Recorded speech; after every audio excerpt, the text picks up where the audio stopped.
après, pour chaque étape, tu mets les éléments basiques à faire et à vérifier et les secrets, ou les hacks, si tu préfères. Et du coup, je te donne un exemple. L'exemple, c'est moi, un de mes boulots, là où je m'amuse vraiment en ce moment, c'est d'être consultant marketing pour des projets Web3. Ok. Donc, étape numéro 1, awareness. Donc, les gens se rendent compte que j'existe. Donc, l'étape numéro 1, ça va consister à faire du contenu, participer à des Ask Me Anything ou à des conférences, des trucs comme ça. Donc, de l'awareness. Donc là, mes KPI, c'est quoi? Je mesure le nombre de reach, enfin les impressions sur mes tweets, je dirais le nombre de vues, etc. C'est mes chiffres. Étape numéro 2, ça va être, il faut que j'ai des rendez-vous et des interactions avec des gens qui sont des porteurs de projets. Donc là, les chiffres, c'est relativement simple, c'est les rendez-vous que j'ai eus, que ce soit en ligne ou dans la réalité. Si tant est qu'il y a vraiment une réalité, mais ça, c'est un autre sujet.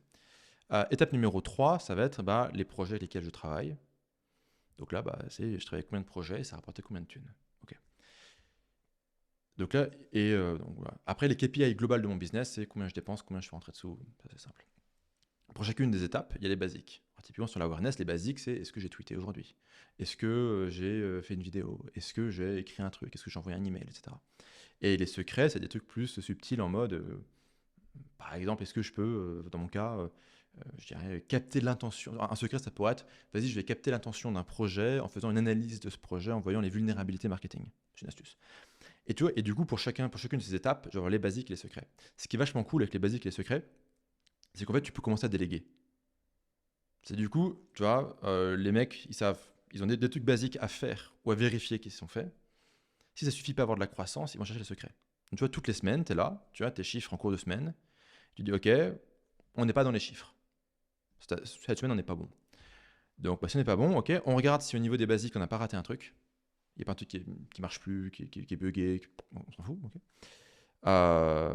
On regarde si tout est bien fait. S'il n'y a pas d'anomalie ici, on dit ok, on va chercher dans les secrets des astuces pour choper des points de croissance hebdomadaire. Et ce qui est vachement intéressant sur ce framework-là, c'est que maintenant, à partir de ce moment-là, quand tu as organisé ton business en 3 étapes, dès lors que tu vas écouter un podcast, lire un livre, lire un blog post, peu importe, c'est intentionnel. Tu es là pour remplir les basiques et remplir les secrets. C'est pas ouais, je lis un livre pour lire un livre. Non, c'est je lis un livre spécialisé là-dessus parce que dans l'étape numéro 2 de mon business, en termes de secrets, je suis un peu sec. Donc on fait les basiques, ça marche moyen bof. Il faut trouver des astuces, il faut trouver des machins, il faut trouver des petits trucs pour choper ce surcroît de croissance. Et du coup, tout ce que tu fais en termes de consommation de contenu est beaucoup plus intentionnel, beaucoup plus efficace, et tu fournis des munitions à tes équipes. Les mecs, ils sont pas en mode gogol, en mode qu'est-ce que je fais? J'ai à se péter la gueule comme des manchots sur la banquise. Non, tu vois, ils sont, ok, il y a les basiques. Est-ce que les basiques sont appliqués? Yes, no. Et il y a, ok, les secrets, des astuces, des techniques supplémentaires qui peuvent être déployées pour choper ce surcroît de croissance, puisque tu veux être en croissance chaque semaine.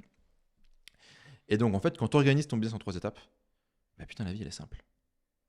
Et donc, c'est assez basique. Il n'y a rien de profondément, enfin, il n'y a pas de fulgurance intellectuelle dans ce que je viens de dire. Mais en fait, quand tu le fais, tu peux commencer vraiment à scaler très agressivement.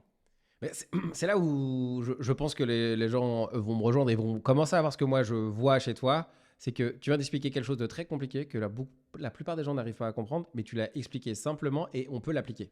Mhm. C'est là où je pense qu'il y a une de tes très grandes forces. C'est que là, oui, certes, ça paraît évident dans la manière dont tu l'as fait, mais la manière est d'aller le chercher, de le comprendre et de réussir à le régurgiter aussi. Et qu'on, à tu fais ah ouais, effectivement, c'est un framework excessivement simple. Applique les basiques et va chercher les hacks derrière les basiques. Bon, dit comme ça, putain, mais les gens, ils En voient pas plus, ça. tout tient dans un document. Ouais. Tu Bah, vois. c'est là où Ouais. t'as une logique d'esprit hyper intéressante. Et surtout, tu arrives à ce côté transmission hyper intéressant que tu as et que je sais qui est important pour toi. Mais tu as dit deux choses qui sont hyper intéressantes et sur lesquelles ça me permet d'aller sur un autre chemin. Tu as parlé Web 2, Web 3. Mhm. Sauf que j'ai deux questions pour commencer juste sur le Web 2. Alors déjà, qu'est-ce que c'est le Web 2? Ok. Première question. Et deuxième question, est-ce que tu penses que tu as craqué le monde du Web 2 en termes de monde marketing? Est-ce que, entre guillemets, c'est pas qu'il a plus de secret, mais en tout cas, est-ce qu'aujourd'hui, tu te balades de manière assez aisée dans cet écosystème? Alors, je vais répondre à la deuxième question, puis après on pourra vraiment poser en profondeur la première question. Donc, non, je ne prétends pas avoir craqué le Web 2, j'ai juste moins d'appétit de stimulation intellectuelle à travailler là-dedans. Alors du coup, c'est quoi le Web 2? Bah, pour répondre à la question, c'est quoi le Web 2? Il faut se demander c'est quoi le Web 1. Donc le Web 1, c'est le web statique, où tu peux lire des informations. Donc tu as un site statique, tu peux lire des informations dessus. Le Web 2, c'est le site, c'est la phase du web, dans laquelle on est encore aujourd'hui, où tu peux poster. N'importe qui peut poster une vidéo, poster un commentaire, interagir, poster une image sur Instagram. Donc c'est là où tu peux poster. Le Web 3, c'est le web où tu possèdes. Donc tu peux lire, poster. Et maintenant, le Web 3, c'est que tu peux posséder. Grâce au fait de tokeniser, on pourrait aller en détail là-dessus, je dirais des réalités. Je pense que la grande majorité des gens Mhm. qui nous écoutent, pas la grande majorité, parce que quand même, c'est un terme qui est de plus en plus utilisé. Alors Web 1, je pense que personne, on l'entend même pas ce mot-là, ou très peu, On il s'en fout. est quasiment pas.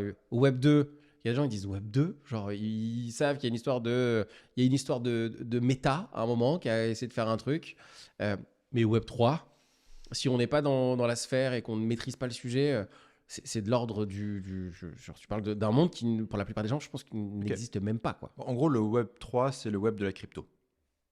C'est un peu un abus de langage, mais grosso modo, c'est le web où, enfin, c'est le web dit, enfin, ou qui veut être décentralisé, qui utilise la blockchain et qui permet d'organiser, je dirais, les interactions, les contributions et les égoïsmes d'une manière plus efficace. Bon, je prends un exemple un peu terre à terre. Une vision Web 3, un peu idyllique, des réseaux sociaux, ça serait tout ce que tu postes sur un réseau social t'appartient, toute la data qui va avec t'appartient, et du coup, tu peux prendre tous ces éléments, quitter Facebook pour aller les déposer sur Twitter, par exemple, ou sur autre chose, donc tu possèdes. En gros, le Web 3, c'est une notion de propriété privée.